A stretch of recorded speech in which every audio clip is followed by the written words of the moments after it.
ಎಲ್ಲ ಒಂದೇ ಬಯಕೆಯು ಒಂದೇ ಗುರಿಯೊಂದೇ ಬಯಕೆಯು ಒಂದೇ ಗುರಿಯೊಂದೇ ನಿನ್ನ ಚೆಲುವಿಂದ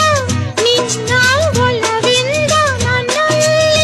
ತಂದೆ ಆನಂದ ಈ ಸಂತೋಷ ಸೌಭಾಗ್ಯ ನಿನ್ನಿಂದ ಜೀವನದಾಗಿದೆ ಭಜನಾ